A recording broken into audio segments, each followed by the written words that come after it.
finest out there. Yes, indeed. Hey, Dre, what's going on with you, cuz? How you doing, baby? What's up, Los? See you in here. What's up, my good people on that IG? Hang in here with me. We got something fancy for you tonight. Yeah, we got something real fancy for you tonight, baby. Those of you that don't know, my good old brother Damon in here, young old NYP brother right here. Yes, indeed. Hey, Thomas, you might know Damon Thomas. He was up with that young NYP when we was up NYP. Somebody say, why Adrian so loud? Oh, now he can't be talking. No fucking way.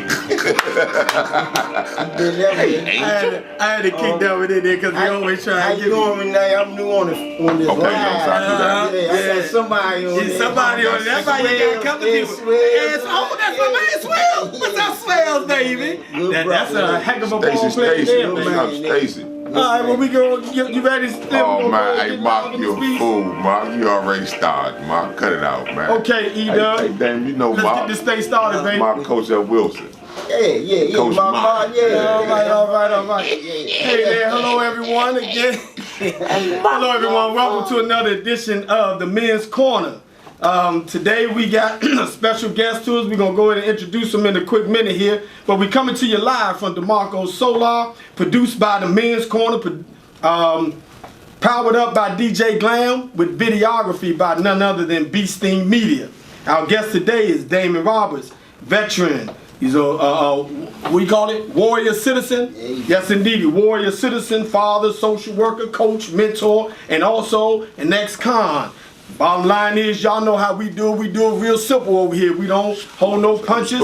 Damon is here to talk about the good, the bad, and the ugly of his life as chronicled in his book entitled Matter of Time.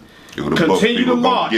We all purchased the book over here. Get it on Amazon. Damon Roberts, D-A-M-O-N-R-O-B-E-R-T-S. The book is entitled Matter of Time, Continue to March. It's an awesome read. It's an easy read for those of you that got greater than the 3rd grade education. That's how he did the thing. You know, he did it like a social worker would do it. Make sure that everybody can hear. So without further ado, Damon, welcome to the Men's Corner, buddy. Okay, thank you very much for having me. Yes, indeed. And so we're gonna, you know, as we always do, I generally pass the torch over to my co-partner over there, Six. He gonna go ahead and bring Damon on in for us, y'all.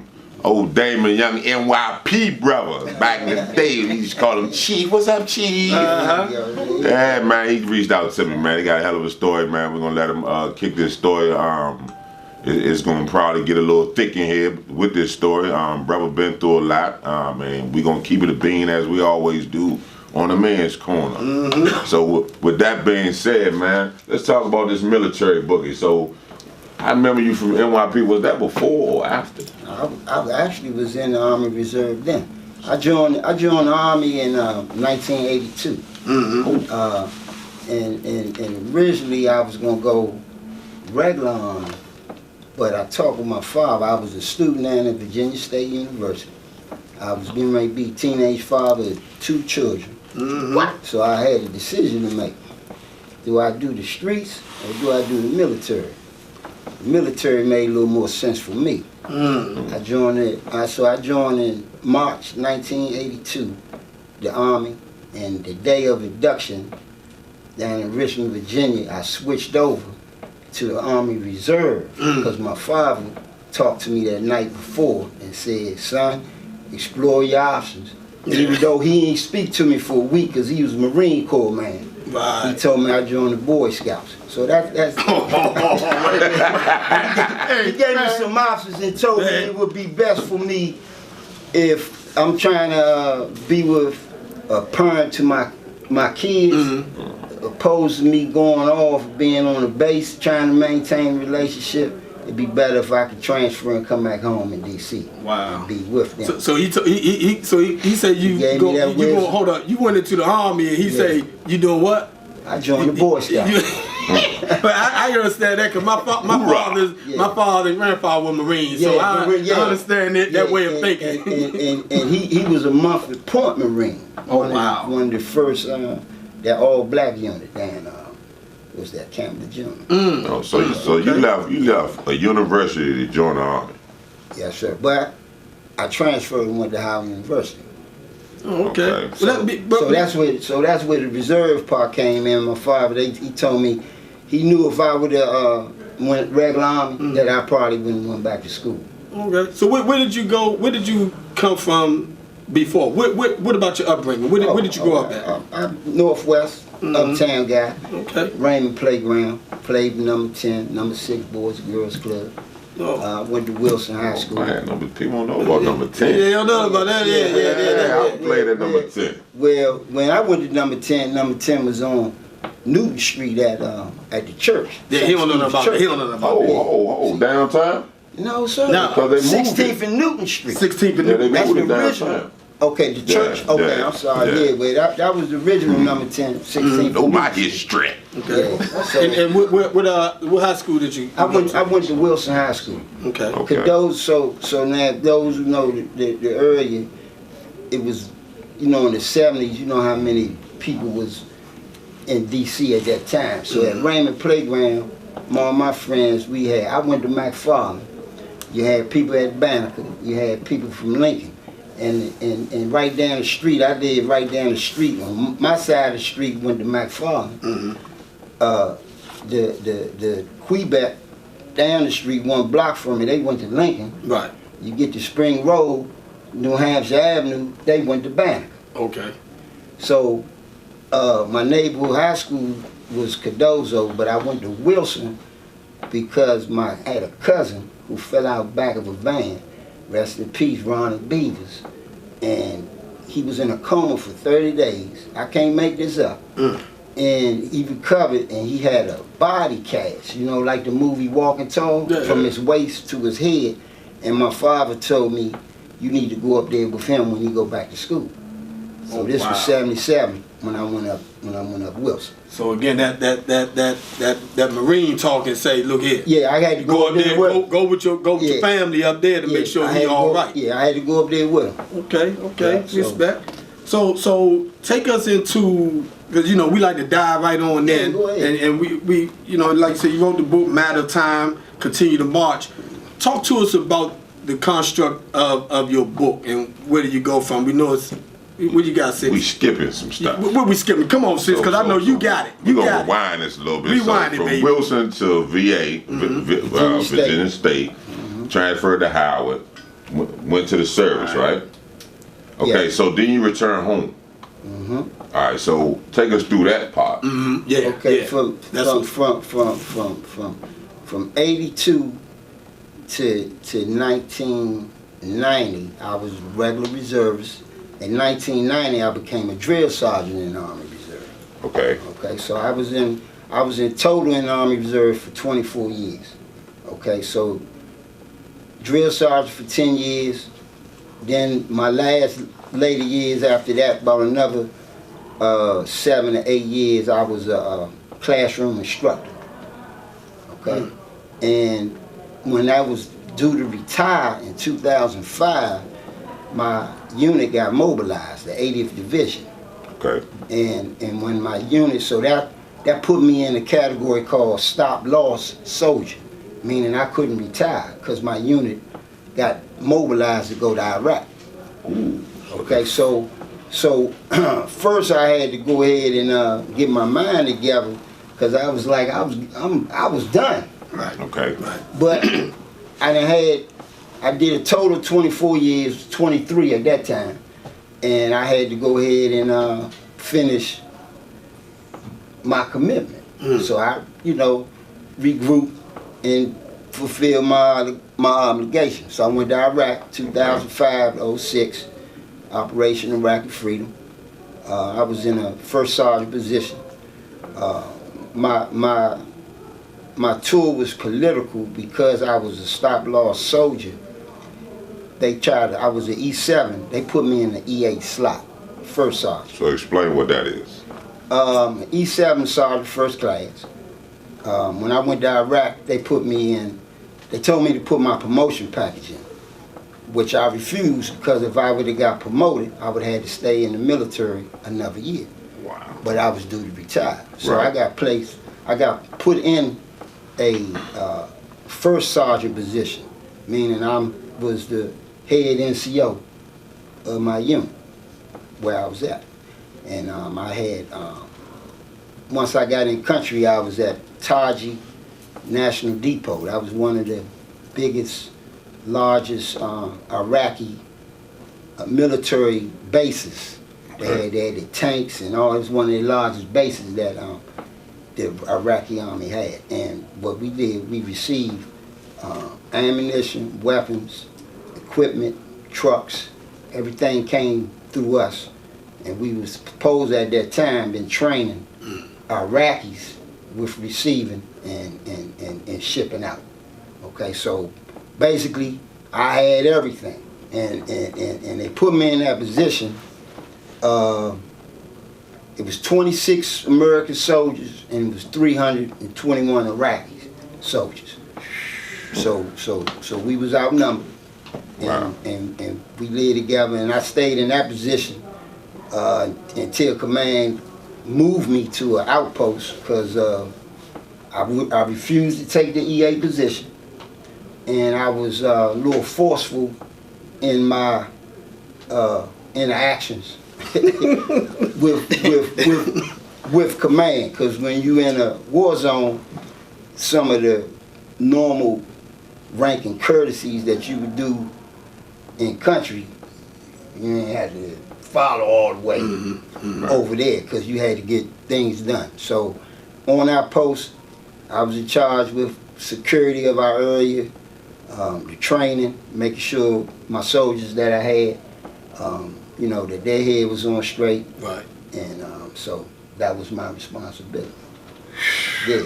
And then from Taji, I went to Camp Buckmaster, which was an outpost up into Creek.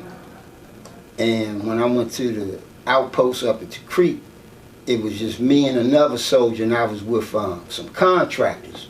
And it was sort of like, you know how you go to Home Depot, you go in town and you can pick up somebody, do some work. Well, we used to go in town and pick up some Iraqis who would come there, and basically they was banding, putting pallets of the ammunition and weapons.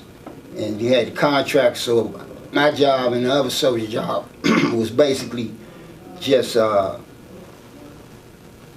observing them and reporting what was done, but we was in the outpost. So at the outpost was messed up because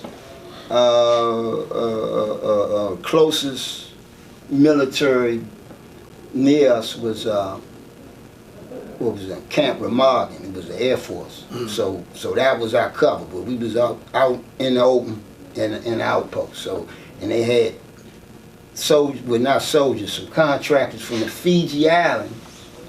They provided perimeter, so there was a lot of paranoia there. I slept with my 9mm, my M4, hoping that we ain't get run over. So take a pause right there. We're gonna take a quick break because I want you to come back into like that feel that you was great dive into, because I think this is gonna pour into where I was trying to take you. We're gonna take a quick break on the Man's Corner, man. We'll be right back with y'all in a quick minute, and enjoy this new music, the official music of the Man's Corner. Yes indeed, yes indeed. Made by my main man Wop of that Wisdom Speaks Mob. What's up, Juju? It's just been watching. Okay, you get it. It just let them know they there. Welcome to DeMarco Solar. Let's go get it. Come on!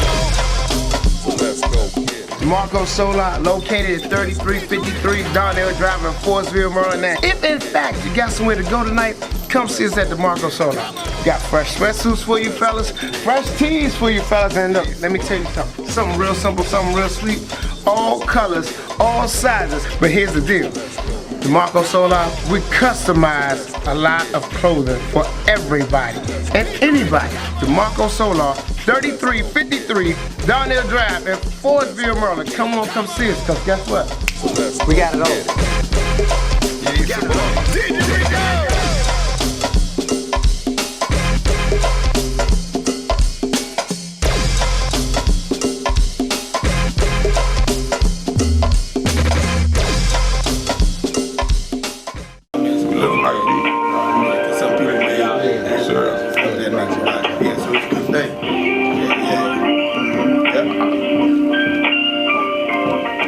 All right, good people, we back with y'all. we're gonna let my man dive into when he was on that battlefield out there with this service, because it's grade start getting thick, man, and we great to touch in on it. Yeah, especially if we in war. We was going through a war. War right here at home. Yeah, so right at home. So we trying to get back into that piece, man. So go back to when you was you say y'all had cover from the Air Force. Well, okay, so I'm gonna start back. I'm gonna go back to Taji. At Taji, you had the Iraqi side and you had U.S. coalition side. And when I was over there, you had Third ID was the main force that was on post. So I laid on the Iraqi side. So the coalition soldiers didn't come over. Third ID ain't trained Iraqis. Their job was to protect the post, and if anybody got close or whatever, that's what they handled. I was on the Iraqi side where we lived with the Iraqis. So I done we had mortar rounds coming in pretty much daily, where, you know, one hit the mess hall one time. I had a contusion, what they call a contusion, a little RPG hit like about 50 meters away from me one time, and then we had a main gate, south gate, what they call it. We had a VBID explosion. Luckily, none of the American soldiers got hurt, but we lost 12 Iraqi soldiers. That was the loudest explosion. I was like, so we here at Forestville Mall say I was at Arby's. And, You was at what? Arby's. Arby's, you know. Yeah, I know where it is. Yeah, I'm talking about, man, that you'd have thought it was an earthquake. The ground shook. And you know, it was something that, you know, you would never forget. So when I got up there later on, you know, you saw the aftermath. I've been on convoys. We was pretty much shot at, you know, and so one situation that happened to me when I was a Buckmaster. The roads were so bad, they flew me up to Buckmaster. I had to get back to the green zone on my own. Yeah. So they fly you up, you on your own to get back. We didn't do the convoy because I was one soldier. You understand? So they wasn't taking the risk for one soldier. So and during that time, during that time, 05, 06 is when you had a lot of contractors. So what the military was doing was decreasing the exposure of military soldiers unless you were going on certain missions. So therefore they had contractors. So you was like a tourist coming back.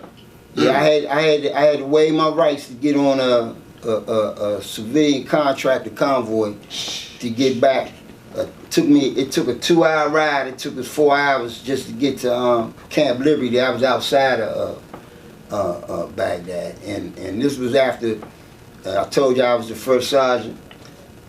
I displayed selfless service. I let everybody go home. I was the last one to go home in May. So let me ask you this: so you being treated like that, was that dealing with your mental?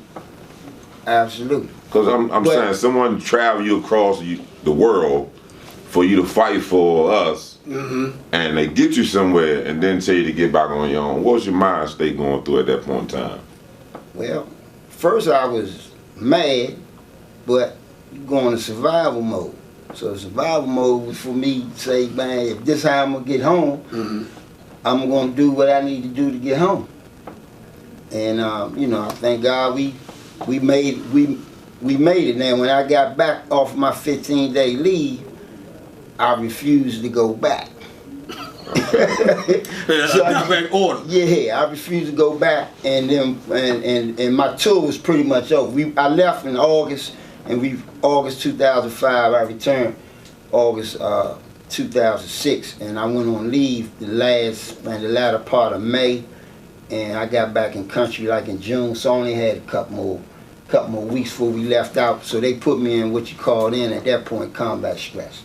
combat stress. Combat stress. Yeah. So they actually have compartments to designate you in a particular. I was when I returned back. See, then okay, when I came home, my 15-day leave. Yeah. So it took me years to really piece all this together. When I came back home on my 15-day leave, if you know, okay, now at that time I was a head basketball coach at Spindler High School. And when I came back, right, they told me that I wouldn't return as the coach. But they didn't know I had to go back. So I took that, and of course, family and friends was upset. Yeah. I was like, nah, I had to go back, so Right. I ain't want to, deal with it. So the other segue in part of my story, I dealt with things how I normally dealt with it, and that was through drinking. That was about to get thick. So I pushed all that in. I went back. When they told me I had to go back to Buckmaster, I bucked, and some things took place, and then eventually they was like, man, you in combat stress, because now when I was at Taji, I had young soldiers. I had young soldier unfortunately couldn't handle the environment.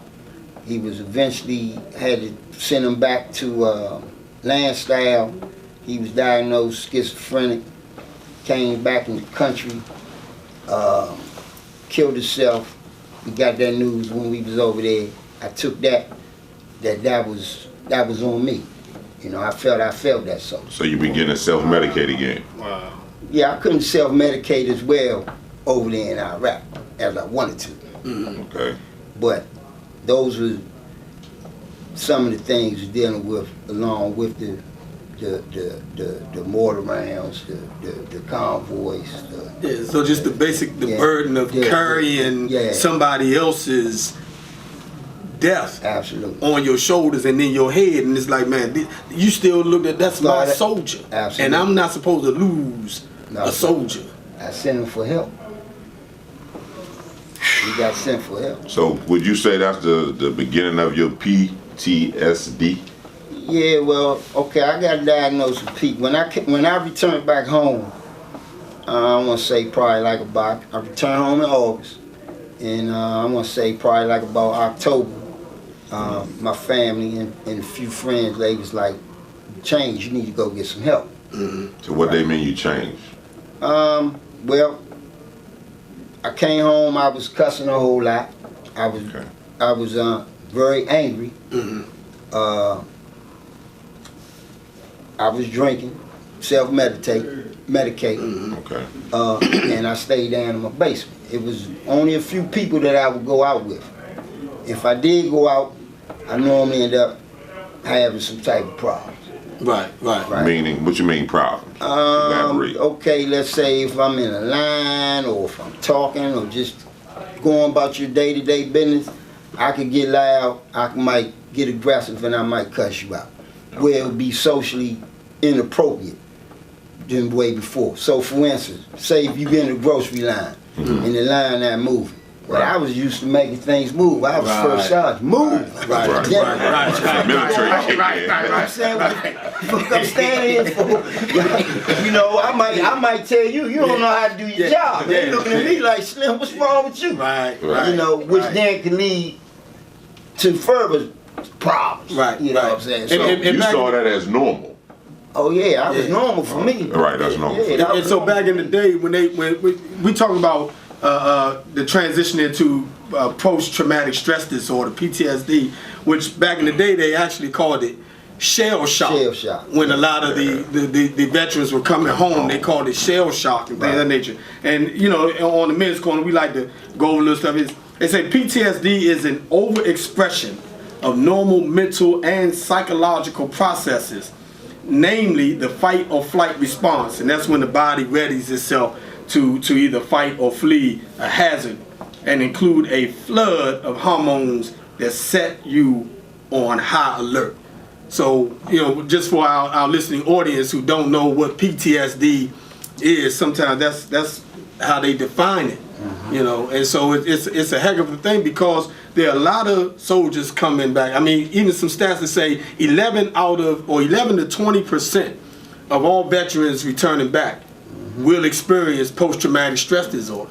And for you all, they don't give you all, the United States government, do they do a debriefing when you come home to address that? Because they know it's going to happen. So the debriefing, you're not really paying attention to the debriefing. You're ready to go home. Oh, yeah. Okay. If I said something was wrong with me, then you delaying going home. Cause where I shipped out at was Camp Atterbury, that was in Indiana. So the nearest military base was Fort Knox, Kentucky. So if you had any problems that you reported, they was gonna send you down to Fort Knox, Kentucky, which meaning you delaying your return home. So wow. So and at that time you don't really realize nothing's wrong, or you don't think nothing's wrong with you.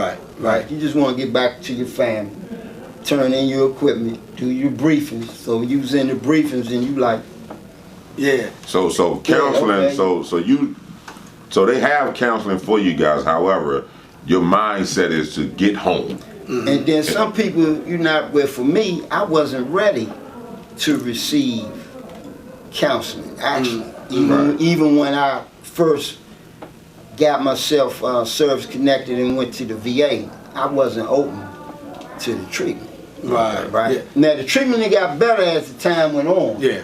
But I wasn't open for the treatment, meaning I went in, and if it wasn't going how I thought it should go, or if I ain't relate, because that was what's the little fancy word? With some of the staff at 06 of the VA didn't look like me and you. Okay, so that was a bury. So that was a bury. Major bury. So in other words, I'm not trusting y'all anyway. For real. Yeah. So when I'm expressing myself, you're not understanding what I'm saying. Right. They can't relate. Right. They can't relate to that. And you know, it was interesting because when I was reading in your book, it was talking about how when you came home, you mentioned processing, going through the processing period and all that, and standing in this long line in order to turn stuff in and all that stuff. And it's like, come on, man. Y'all, you know, I'm ready to go, but I gotta stand here and process out. But you was welcoming that long line because you knew you had to process out of there. So it was a welcoming wait. Right. You know? And that's how a lot of people might not receive the services, or the military wasn't aware if you had a problem. Because some of it, majority of it is questionnaires. So they just so you self-reported data then? Absolutely. Although, like I say, so I was at combat stress, so they already knew I had some issues in country. But when I went there, I was like, man, I'm fine. Let me, you know, that was something over there. That's interesting. So we're gonna take another break right quick, and when we come back, we're gonna go from we'll dive into from the military thing, and then how you come about that basement, you know, and going to this other battlefield. Okay. The other battlefield. So we're gonna take a quick break. Take a quick break, y'all. We'll be right back with Damon Roberts, DC's own Ishmael. I know you know Ishmael. You never army prep. You know Ishmael from Amazon entitled Nah. That's Ishmael Gibson. Continue to march. Military guy. He was in that battlefield, man. Tore his leg up out there. Incredible story. The book is a very easy God bless you too.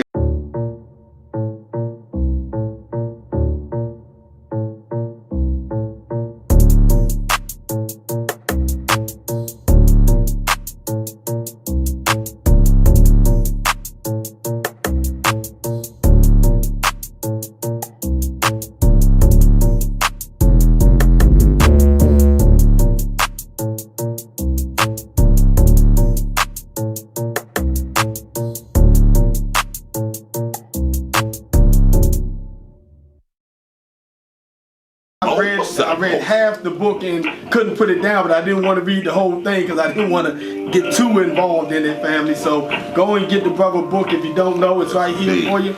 Matter of Time on Amazon. Or if not, he will bring the book to you as well. Hey, support the brother. You know, take y'all number 2 clicks.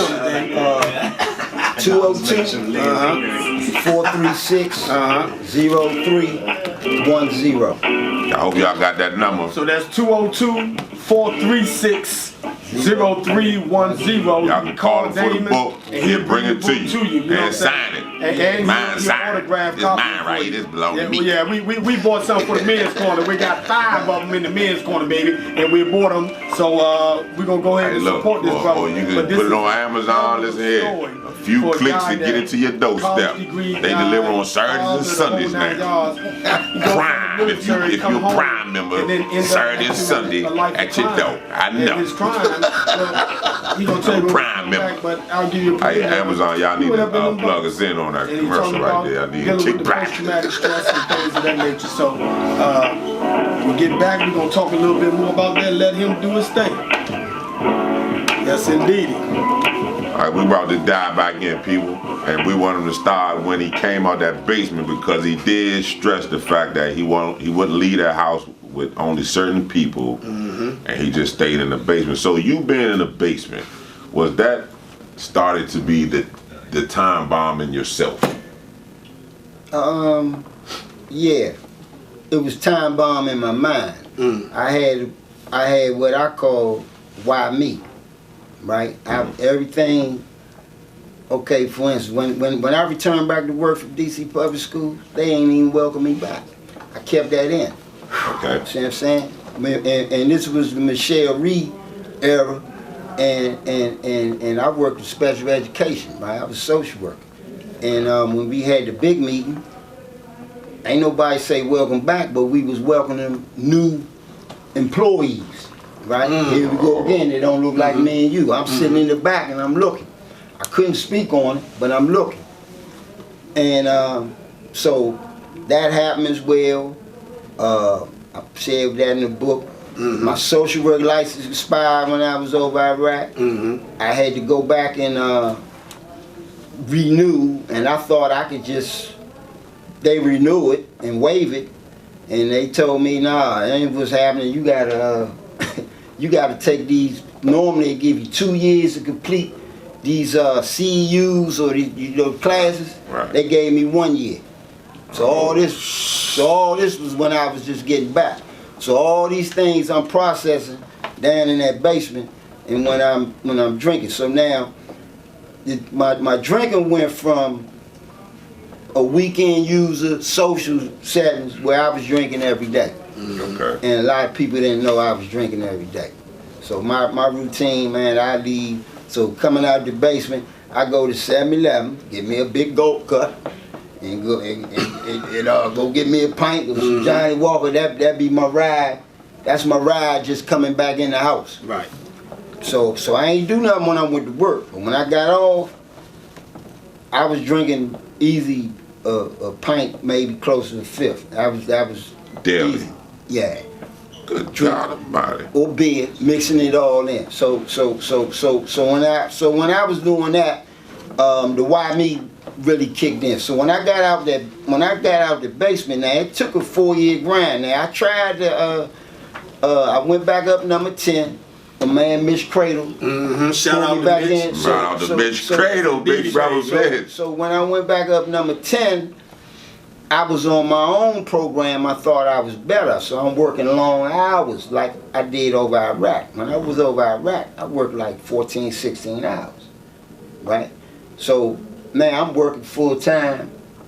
At that time I was placed at Cardozo, and then I would walk down to number 10 Boys and Girls Club, and I ran the male, not the male mentoring, but the teen center. Okay, they now call it Rita Bright, but the teen center.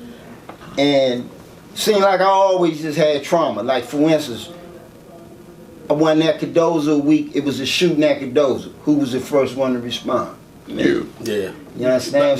By nature. Yeah, by nature. Yeah. You know, roll with the young man to the hospital. Did anybody say thank you? No. I don't say nothing. Right? So these are things that bother me. So now, when I back working at number 10, I wasn't working there a week. What happened? We had some young people get shot, and one young man died, right? And when we got there, the neighborhood residents was complaining about kids sitting on cars, banging on cars. Me and Mitch, if you know Mitch, we laughing. He say, I wonder if we got some band equipment and see if they can play. And next thing you know, he pull up in the car. Yeah. We bring it down there, and the name of my band was highly respected. And the way I ran my group with those guys, and they, you know, I formatted out, but basically, they dedicated. And forgive me, I'm bad. That's something I'm a little bad with memory a little bit, but I want to say I deal with a lot of deaths. In the city when I work with youth services and school system, right? But I deal with a lot of death. So forgive me, I can't remember the young man's name off the top of my head. But in any event, we started a band, go-go band, and the band played, and we was raising money for the graveside marker for their fallen young man, right? Wow. And then it got political because we holding all the go-go's up number 10. So you talking about days before GoFundMe accounts and all of that, where you had to actually put some work in to try to get some money to help a family give a good burial for their loved one. Or these young men did it themselves, right? And we did it by music, and then that became political, and I had to resign. Okay, I'm just gonna say that it got political. We was doing our thing, and I had to resign from there. So then that's when my year 3 is when I went down. Year 4, Rob Nickens told me to come up Roosevelt. I got back into coaching, and I did that year, but things was already slowing down. So you want to say slowing down with meaning financially, or what's slowing down? Well, okay, so now I told you the why me. So now I'm looking at things and I'm processing stuff. I went into treatment, I stopped treatment. I was healthy. They put me on medication. I didn't like the medication. What you going to treatment for?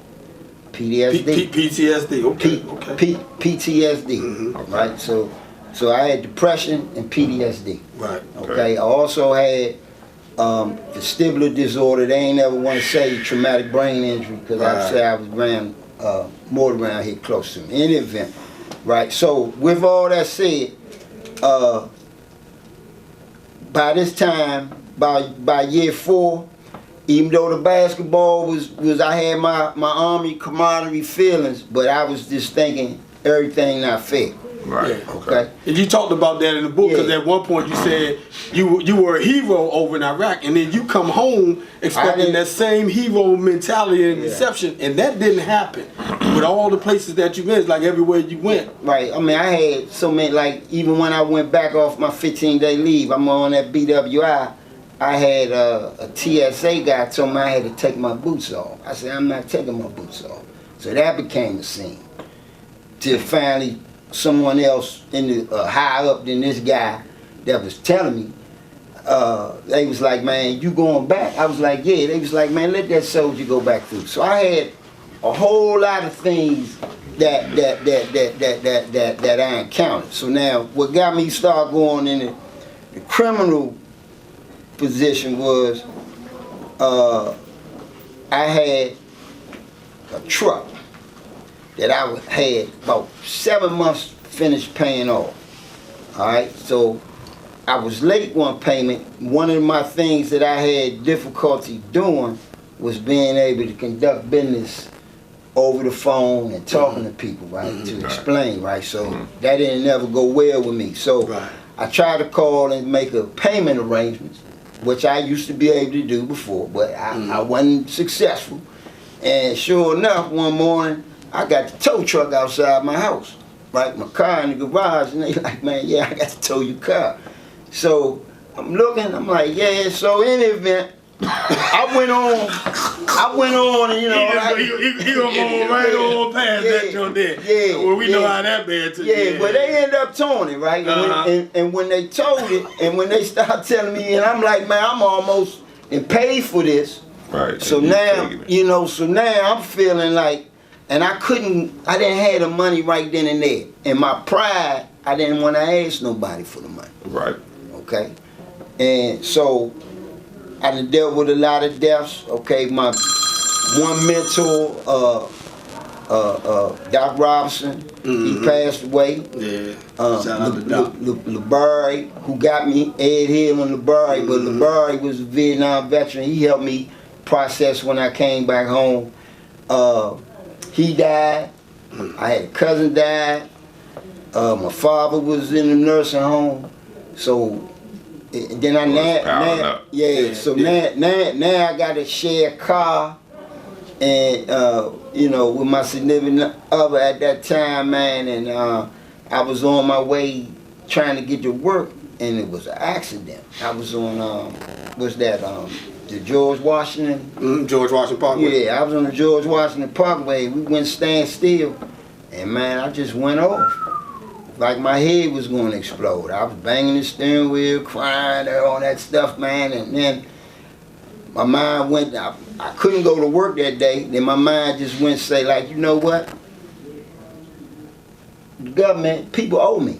You took my car, all the things I did. I started thinking about my years as a social worker in youth services. You know, I mean, when you know, parlay off of Mitch with the 12 years, you know, I mean, I started working with youth in 1983 with Brenda Strong Nixon with ARE, DuPont Group Homes, when it was one man, one key, and 10 keys. 10 keys. Okay, yeah, yes, right? indeed. One man. Yeah, I remember them days. So I knew a lot of young people, you know, working and just coming up. So all that, I just said, man, you know what, they owe me, right? So then,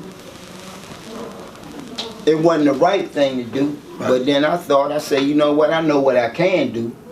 I thought about the suicide piece, but I said, nah, I'm not going to do that. So you thought about killing yourself? Yeah, I thought about killing myself. Because I actually felt like a failure that my car was repossessed. Right. And here I am in my life, that shouldn't have happened.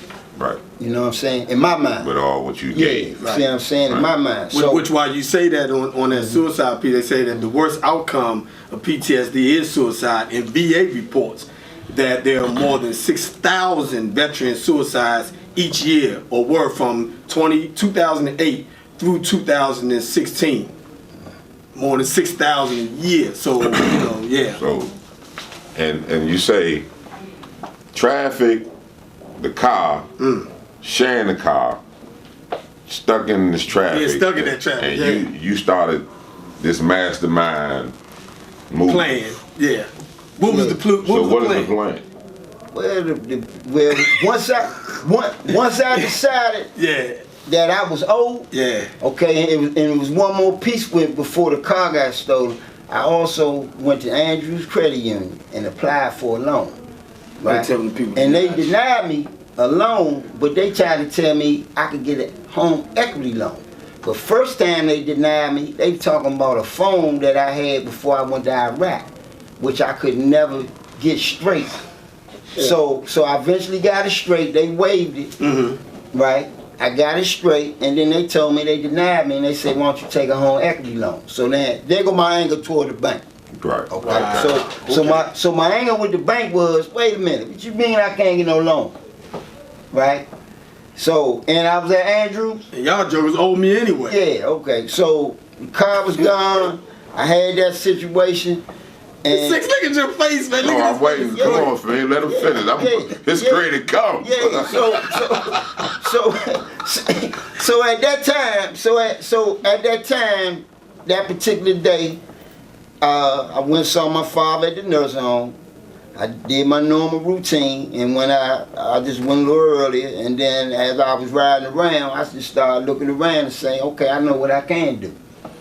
So I utilized some of my experience from the military, and then the next day I just went on and executed. And And I executed 7 times. Oh, you executed what? 7 times. You executed what? Bank rob. So you robbed a bank 7 times? 7 times. 7 different or the same? Same different. 7 different. One of them was the same. Well, actually, 6 successful, 1 not. Because I had to leave out. They was like, he ain't come again, y'all. It's not funny. It's not funny. But it's real. But I'm just saying. But so you went to the same one I went twice. back. Well, I went when I went back to that one. That's just how I was feeling. I was like, I can go back here. Because you thought it was sweet. It was, but I ain't expect that answer. That here you go again. So I had to leave out of there. I had to leave out. So this strung on for some months now. Now this is another important piece that happened that made me continue. Really, when I did it to get my money, to get my truck. Right. Okay, so now here go another addiction. My addiction was the first time I did it, I got $6,700. Okay. Okay? And I had more than enough to get my truck. But I ended up, my father died the next week. So I was feeling guilty and embarrassed and ashamed. And then after that, man, the next 5 months, I ain't care. I truly didn't care. And So the first one was to get the money for the truck, and then after the passing of your dad, you just ain't give a damn. It's just like, I'm just gonna do what I want to do. Nobody recognized me. Nobody saw me. Nobody acknowledged me. You know, and So wasn't nothing kicking out that you say you did it 7 times, you were successful 6. Nothing told you the 4th time I'm done. Well, actually, the last time, that was the first time I got a die pack. That's when I got away. Okay. And I said, okay, I think I'm gonna be done now. And basically, that's how I got caught off of this particular time. I wasn't able to do my normal routine. I had a die pack, I had to roll my window down. So I guess witnesses say he ran over this way, and they had cameras out this garage where I was parked at. Okay. So they saw my shirt, and I'm crazy. I used my own car, and they ran the tags, and they looked on the, surveillance, and they was like, that's him. So I had the police follow me about a day. I kept saying, why? I keep looking like, man, somebody follow me, right? And, they pulled me over. And then they ain't do nothing that day. They just pulled me over, took a picture, and then the next day, man, I got a call from my daughter. School just started by, and said it was somebody on the porch. I asked who it is, and it was some detectives. I told them I'm on my way. So I was like, man, it's over. Right. So I went in, turned myself in. Went through that. I got out on bond at first. So what happened, I had 6 bank robbery charges in one county, and I had 1 bank robbery in another county. And then that's when they was telling me that the one that had one county that had the 1 charge, they wasn't gonna give it to the other. Okay. So then I was gonna have to do 2 counties, but by being bank or whatever, the feds came in and took control of it, right? Okay, so that ended up being in my favor. So everything was together. So eventually the federal marshals came and got me this time. Wasn't no more bond in. You was done. How many times? So you was convicted of the I took a cop to 3. Okay. And my sentencing guidelines were 51 months to 63 months for my age and first time offender. Wow. Okay, so what happened, once I was waiting, so then it got political. Okay, so when I got arrested, I guess I was on the news cycle for a day. Yeah, you wrote about that in the book. About, I was on the news cycle for the day, and they had people posted up on my block, disrupted my family. So of course I'm feeling bad about that, you know, the pain, because you know when you're doing things, you don't think about your family, right. who you hurt. You don't think about nobody else. I was thinking about me, but now I'm thinking about this, and my sentencing got pushed back 3 times. Right? You know why? Yeah, it got pushed back 3 times because people was wanting to know what was going on with me when they found out I was a soldier. Yeah. When they found out I worked in the community over 20 years as a social worker, as a coach. Those things was coming to light. Right. And no criminal record whatsoever. Right. I was having requests. Great family upbringing. So like, what happened? Right, and I was getting requests for to be interviewed with my public defender. I got blessed with a tremendous public defender. Right, they really took care of me and really represented me well, better than what the government did. So they told me to deny all requests for interviews and all that. So when I went for my sentencing finally, they did I had over 50 letters from the community. They did a memorandum on me, a better report, and they talked about my experience in Iraq and in the community. Yeah. Okay, so the government was asking for 5 years. I got blessed. The judge, he gave me 24 months and 3 years supervised release. So he split it, right? So in that process, when I was, you know, over to jail, I started, you know, some people call it jailhouse religion, but I started reading. So now here we go again. I'm not getting treated for nothing. Right. You know what I'm saying? And I tried one time, and then I crashed on that because, you know, here we go again. God bless him, I don't know nothing wrong, but I had some Africans trying to explain, and he can't explain. So, you know, that was getting ready to go down, because now the boys getting ready to come get me, man. What kind of confusion you come ready to cause now? Right. So part of what changed me or during that journey, all the time when I thought nobody cared, in jail, in prison, through young men and people that I knew in the community, man, they showed me love. They was calling me Mr. Roberts, respect, coach, respect. You see what I'm saying? And I was feeling like a hero. I was embarrassed. You know what I'm saying? I spent many years to encourage people not to be incarcerated, to make better decisions in their life. And here I sat, and they gave me love, which gave me, as far as how I received it, the spirit of, man, the God moving in my mess. You know, so. Well, did that lead into the incentive to say, let me chronologue my events and write this book? And well, put this book what made me actually want to write the book, I actually tried to start in 07, but I couldn't concentrate enough to do it, because that was when in another treatment modality I was in. They was like, express yourself right. Okay, and I tried at that time, but I wasn't able to complete it. But when I was incarcerated, and when I got sentenced, and when it wasn't in the paper, oh man, I was heated for about 2 weeks. I said, man, because they ain't giving you no pub. Hold up. You know what I'm saying? And I've been in the paper before for you know, high school athlete, coaching, social worker with youth services. You know what I'm saying? But they didn't say anything. There was no follow up. You know what I'm saying? So I say, you know what? I don't like that negative image of me. That's not me, right? I say, so I want to write my story. So it took me a while.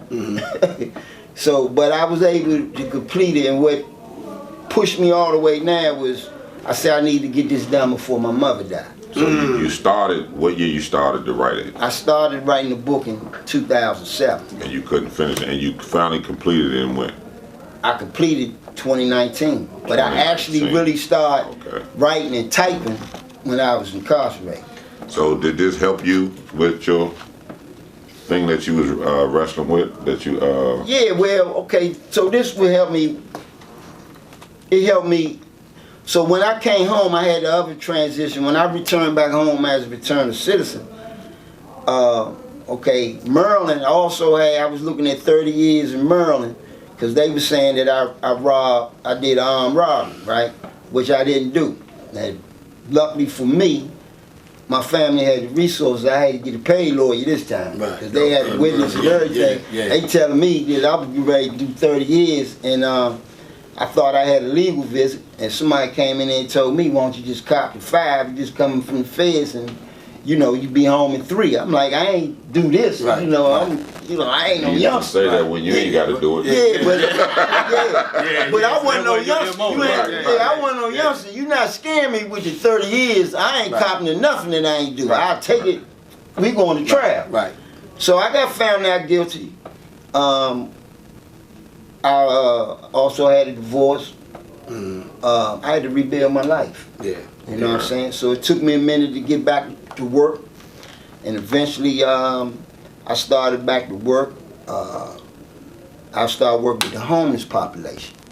Okay, which ended up being stressful for me. After a while, I was able to pull that off 2 years, but in also rebuilding my life, I met my angel. I met my wife. Right. All right. You know, so that helped me. Shout out to wife in the building. Yes, indeed. Yes, indeed. She get your guys. Yes, indeed. He came in, and the first thing he said is, "We're the seat for him. Move this over here for our folks. Man, we got a seat for it. Don't worry about it." You met wifey. Yeah, I met wifey, and you know, be 5 years we be married. And, you know, but as time went on, eventually, you know, they eventually just 100% me on out. And I was getting ready to get to that point, the 100% disability piece now. So that's a heck of a blessing, man. Yeah, that took a lot of stress. For people that don't know though, they 100% you out of what? A lot of people don't understand the service and things of that nature. Again, when I first came home, I was rated 40%, but I still wanted to work. 40% of what? They saying my PTSD was impacting me 40%. That was it. Right. So disability, he received disability. Of 40%. So I was receiving a disability pay of 40%. Okay. When I got released from prison and got re-diagnosed, and that's when I went to the 100%. Right. Okay. Right. That's when I went to the 100%. Because now you didn't check off all. I checked off all the boxes then, right? Right. And you know, and I worked for 2 years, but it was getting stressful. The homeless, you know, like everybody on to talking about under K Street Bridge and all. I mean, been there, done that. Yeah. And it was getting stressful for me again, right? Because it was like, here I am. I wasn't working as a social worker because I had a felony. So I was working. So my experience, I was feeling my experience was being taken advantage of again, because now I'm training people, or they asking me, and I'm like, man, I ain't getting paid this way. But you know what I'm saying. So at the end of the day, I end up resigning from my job, and I start driving Uber, and then I end up doing, DoorDash, you know, just to supplement, you know, what I was doing to, you know, stay busy. But I've been working on myself full time since 2013. So that's a good thing. Yeah. So now what brought me when I resigned from work, this when I had to really admit that I had an alcohol problem, because I crashed a perfectly good vehicle. God bless me, I got a new vehicle, and I ain't had a car for 6 months. And one night, from out drinking, on my way home, man, I had a flashback on a convoy. Car ain't go through the red light fast enough. We was arguing at the light. When it was yellow, he ain't go through. When the light turned green, whoop, I went past him. We going up one-way street, Harvard. I went past him. He was behind me, car pulling out. I rammed the car in front of me. I thought I was being trapped. Hit the alley, went down Hobart, hit a parked car, ran over a motorcycle. Right? I didn't get hurt, you know what I'm saying? Nobody on the bike, was it? Nah, it was fucked up, man. It's at nighttime. Right. When I did that time, now I got exposed to the 12 a perfectly good vehicle that God opened the door for me to have. And I crashed it off my own foolishness. Well, you know, this book here, for those of you that don't know, we talking to Damon Roberts here. He was our special guest here on the Men's Corner. An awesome story he has. His book, Matter of Time, Continue to March, is on Amazon. You can go and get it for Amazon, or you can contact Damon Roberts at 202-436-0310, and he'll bring the book to you, man. I mean, we got to support each other. He has an awesome story. This is a great book. As you all know, Six and I, we perused through it. It's an easy read, and it's a really interesting read because it chronologues his entire, most of his life, from the military to robbing banks, to being clean and sober for 3 years now. March be 3 years, man. Hey, shout out to that clean. Yes indeed. And so he's telling this story in this book, and we want you to go and do what you have to do to support our homegrown talent like you support the Men's Corner. If you love the Men's Corner, again, don't forget to go out and like and share and subscribe to us. And tell us how you like this show, you know. And you can also join Damon Roberts, man. He's on Facebook. We just showed him how to do Facebook Live, so you can go on his page, Damon Damon Roberts Roberts Senior, and give him a shout out and everything, y'all. We thank you so much, man, for doing this. I appreciate y'all allowing me to come on. Awesome. Y'all doing an awesome job. Awesome. We ain't doing that. We still working. And we got a lot of work to do. For those of you on my page there, Yeah, also man, so you good, man, so you going through the count and take all the that, time man. to shout out my shout out to him. But I got a friend of mine who just lost his mom, y'all, today. Real good dude, man, to us, Steve Smith. So Steve, our prayers are with you, man, and may Allah be pleased with your mom, man. I know that can only be a tough piece, man. So I ain't find out till my mom is always here for you, good fella. So you always got a mom in mind. Love you, man. Nah, I don't believe that. Thank you. A whole lot of people say that. You know what I'm saying? A lot of people say that. You know, the biggest thing, we don't share our story. We don't talk. Right, and one of the other things, one of the real reasons I wrote my story when I was going through treatment. Black veterans, we don't never tell our story. You don't never, and you be surprised other people that's going through that it might help. So my main thing in my book is really I'm encouraging others to go to treatment. Yeah, people get the book. That's right.